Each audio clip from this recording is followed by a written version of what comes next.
Hello, Cadre 2. You know who this is. Sitting here in my office preparing this first video for the series that we will be using on in our class on May 18th.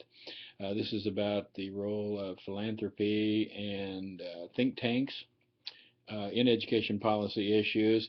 And hopefully this will be about 10 or 12 minutes because there's a whole bunch of stuff that we could talk about on here. And if you're interested in reading more, let me know. And I've got a packet of articles that I'd be glad to share with you. I think the main thing that I want to give you a sense of is the impact that philanthropy, particularly fairly wealthy people, fairly wealthy organizations and foundations, what effects they have, and then think tanks that we even have right here in Nebraska, that the kinds of impact they have on education policy. Well, first of all, philanthropy. We've had philanthropy for a long, long time. A lot of people think it's a fairly recent phenomenon, but right after the Civil War, as we were rebuilding the country, some fairly wealthy folks, some of who became wealthy as a result of the Civil War, began investing in education and building institutions. And while they focused, many of them focused on higher education, there were a number that impacted K-12 either by direct funding or by things like Carnegie, who developed public libraries and those kinds of things. And so we've had philanthropy for a long, long time. I think the thing that's created more of an interest in studying the effects of it is that over the past 10 years, there's been a substantial growth in philanthropy in K-12 education.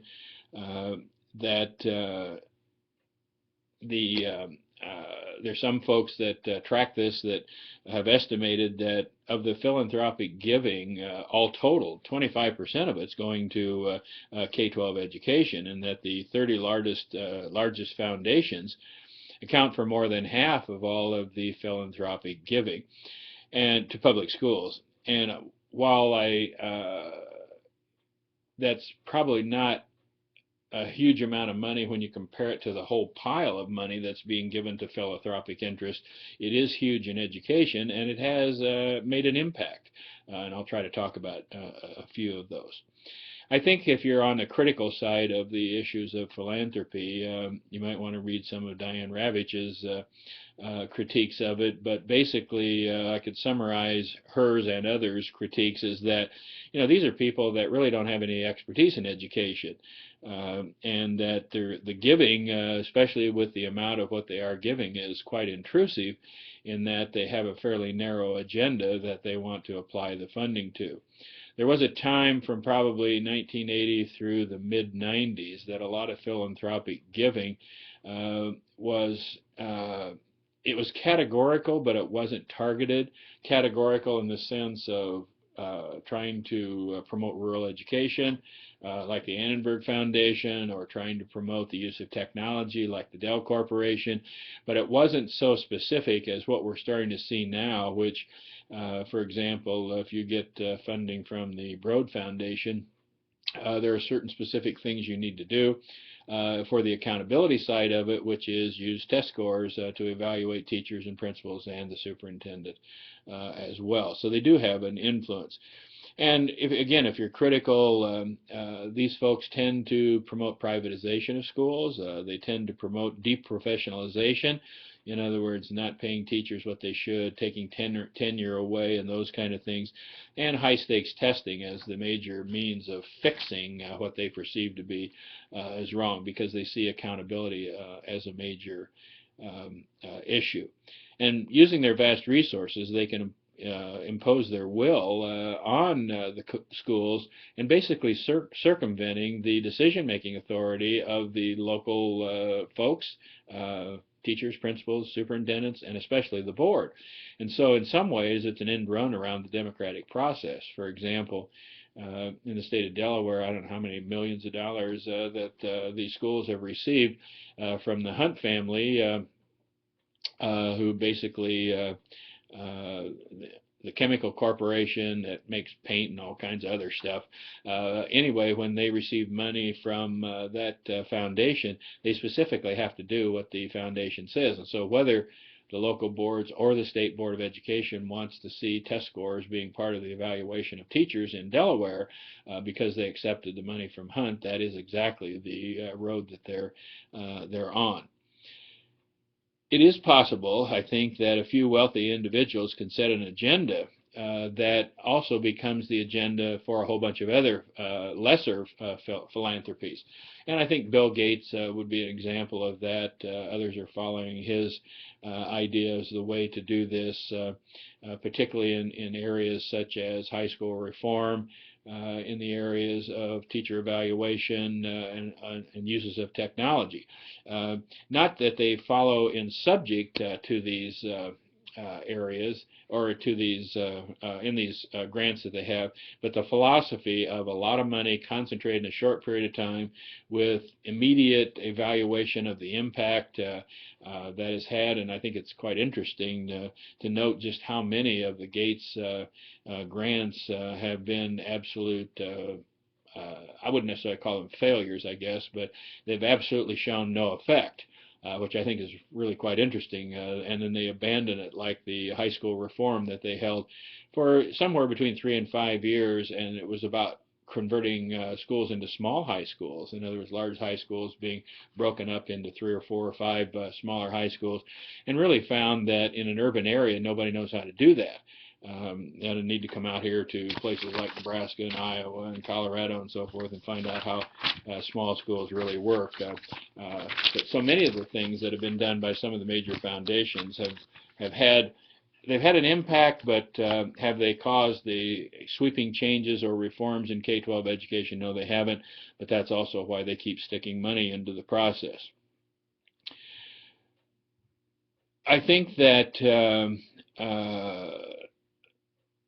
on the other side of the, in support of philanthropy, I think there's a couple of things. One, some of the most innovative things that have come about in education have come about because there has been targeted funding for a specific kind of purpose, such as, and I'll use an example, and this isn't necessarily one, but if the Gates Foundation funded the one-to-one kinds of projects in schools, I think some schools, and we have some schools in our area that have done one-to-one kind of things as a result of Gates grants, and those have been very successful. Really a small impact kind of activity in terms of the education as a whole across the country, but certainly one that's worthwhile and notable. I think much that we now take for granted in educational programs, particularly those that have helped implement the national idea of equality of opportunity, have been the result of some of the philanthropic interests of companies and think tanks who have that as their interest, in seeing that the future of this country is based upon how well we can provide equity of opportunity. Well, old-time or historic traditional philanthropies that have had some impact: John D. Rockefeller, Andrew Carnegie, Julius Rosenwald, and then some of the newer ones, Bill Gates, who's really the John D. Rockefeller of today, and they're having an impact. If we hadn't had some of those folks, and again, think of Andrew Carnegie and the work that he did in promoting libraries in every community, I mean, that's a huge issue, I think, in our communities, and which is why many of them are still called Carnegie libraries. The Ford Foundation's been huge in setting up higher ed schools of, not schools of education, but schools of law, schools that are dealing with clinical law, those kind of things. And so, again, going back to trying to summarize the criticisms, that it does put a lot of power in hands of a very few people, and if it becomes the billionaire boys club kind of agenda, I don't think that's positive for K-12 schools. On the other hand, the opportunity for partnerships of private business and private philanthropy with government, I think it has the potential of having some partnerships that you can do things better, faster, cheaper, easier, and with better outcomes, pooling the resources that we have both within the government schools as well as from the outside. I think that to understand why foundations and private groups have interest in giving money to schools are probably three or four things. One, I think they tend to see public schools in crisis, and I think it's from a self-interest standpoint that they think it's such a crisis that you really just can't ignore it, because they want the America, where their businesses are, to be competitive.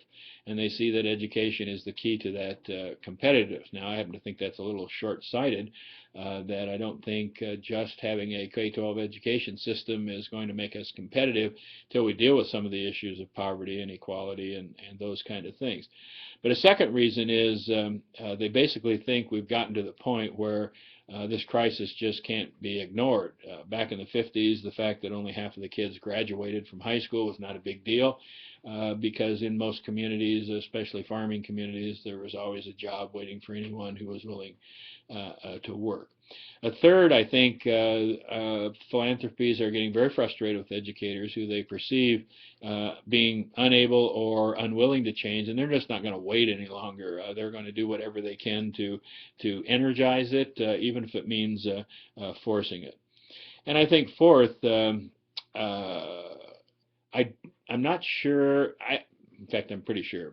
I think they don't trust that educators really know what to do, because they assume that if we really knew what to do to change our schools to make them more effective, we would actually do that. And by virtue of the fact that we don't do that, that we run schools essentially like we did in the 50s, like we did in the 30s, like we did in the 20s, and so forth, that's evidence that we really don't know what to do. I think the main difference between the philanthropy of old, back at the turn of the century, and the philanthropy of today is the focus on specific policies and specific kinds of reforms, like those philanthropies that advance the issue of choice in charter schools, like the philanthropies that look for broad-based reforms at both the state as well as the local level, that education ought to be a whole lot more entrepreneurial, a whole lot more customized to individual students, and they see really nothing wrong with massively open online coursework and kids advancing at their own pace and doing things online and not being in what is called a traditional kind of school. They clearly have a success-oriented agenda, and they're going to put their money where they think that they have the best chance of having a success. And so in states or in school districts where they think that the district has developed a success-oriented culture, they're going to invest in those, because they want to see a success happen as a result of their investment.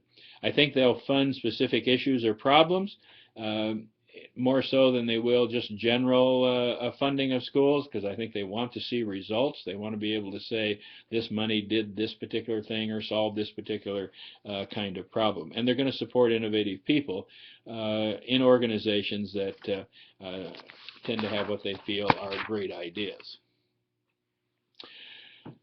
One of the things that I think philanthropy has done is if you want to look back to where did we get this notion that data was the issue, that we needed to derive reform, drive change, and make decisions based upon data? Well, it's come from industry, because industry has been able to apply data to a product and the selling of that product so that they have a sense of each step along the process of getting that product out the door and sold to a customer.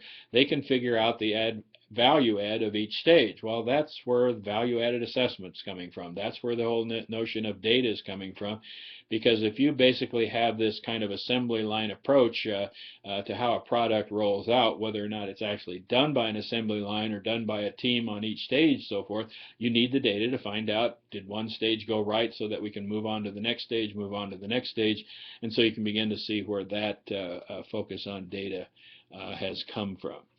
Well, we're about down to the end. Well, maybe not. I'm trying to do this on YouTube directly, and so maybe I can go on here. But we're getting close to 15 minutes. For some reason, this cuts off. I'll be back and start the next one. But I want to talk a little bit about the role of think tanks. And there are think tanks all over the country. And of course, Washington, D.C. is think tank city. If you walk up and down near the Capitol or around the Capitol, you'll see all kinds of buildings about different kinds of organizations, usually with the term foundation or trust behind them. An example is Education Trust. It's probably the best known of the national think tank kinds of organizations, but there are many others. Here in Nebraska, there are probably, I don't know how many there are in terms of think tank kinds of things. Some of them are not think tanks in and of themselves, but there are 3 that do a lot of things that would come under the heading of being a think tank. 2 of them exclusively, and 1 of them a think tank on the result of its own work. We have a relatively new one in the state of Nebraska called Open Sky, and its role is to inform, to make sure people understand what's going on so that they can be a part of the political process. And I'll just show you one of the documents of Open Sky, if I can get it in here in the frame. This is a Policy Institute paper that they put out that talks about how state funding, not just of schools, but how budget and tax policy works. And it's probably a 20-page document altogether that tries to clearly lay out in fairly plain language how this whole budget and tax thing in the state of Nebraska works, so that if people want to become engaged in that process to help it get better or to better target it, they can. Open Sky is currently working on a similar document for the school finance piece of it, and I think it'd be great if they come up with a document that explains how the current finance formula works, because I am convinced that not only do a lot of people in the general public not understand it, but a lot of educators, a lot of superintendents who are even trying to manage it don't understand it very well, and certainly even folks in the legislature don't understand it as well. And I happen to be sitting on the committee that's writing that document, and I've been impressed with the ability so far to take those key ideas of our school finance policy and translate them into words that will actually work for the common ordinary citizen. In fact, when you get to the point where that document's ready to go, I'll make sure that you get it, and we'll be using that in our 755 finance class probably from here on out, because it's the best thing I've seen so far, and not because I'm involved in it, but because somebody's finally making an attempt to put this in writing. Another think tank in Nebraska is called the Platte River Institute, and it's in Columbus, and it is a very conservative think tank organization that tries to tackle various things on education reform, not just K-12, but higher ed as well. They tend to reflect fairly conservative philosophy. They do call for charter schools and vouchers. They do represent a conservative agenda, even in terms of higher education and such issues as stem cell research. Of course, statewide legislative policy related to abortion issues and women's rights and things like that, and get involved in a lot of issues. And you can go to the Platte River Institute website and look at some of the things that they do. If you've had contact with them, you have a sense of how much of an edge this group has and how willing they are to take you on in a public debate in order to have the opportunity to tell the world their story. And they're very articulate. They've done a lot of research in there, which doesn't make them right, but they have a sound rationale for what they're doing, and they've found ways to articulate that makes sense to people, and that's why, as a result, why they have some degree of popularity. The third one that I would mention is the Sherwood Institute, and I mention that because this is Susie Buffett's foundation, called Sherwood because it's kind of the Robin Hood notion of we ought to be asking the folks who have the means to provide educational opportunity to those that don't. And if you know what Susie Buffett's doing in terms of EduCare, the full-service family service agencies that she's building in Lincoln, in Omaha, Kansas City, a couple of places in the Illinois area, in terms of how do you help the poorest of our citizens who have the least advantage to be able to serve those children and their families in all kinds of things, from preschool education to health care issues to GED kinds of programs for the parents and so forth. So it's not only a foundation in the sense of doing some things that are entrepreneurial, but also trying to affect how we deal with early childhood policy. And one of the great things that Susie Buffett did was put up $20 million to be matched by the state of Nebraska in terms of $20 million that would go into funding on the basis of the interest it generates into early childhood education. And that's kind of the example of the kind of leverage that a foundation can have. I guess one last thing that I would talk about, depending upon the issue involved, would be the national think tanks. and there are a number of them, and I did mention Ed Trust, was probably the most notable one that you would see most often on educational issues, and they tended to be fairly conservative, and we fought them a lot in terms of what they thought was an analysis of our assessment and accountability program, which they weren't real thrilled about. And we were happy to fight them because we felt they were wrongly representing what it is that we were doing.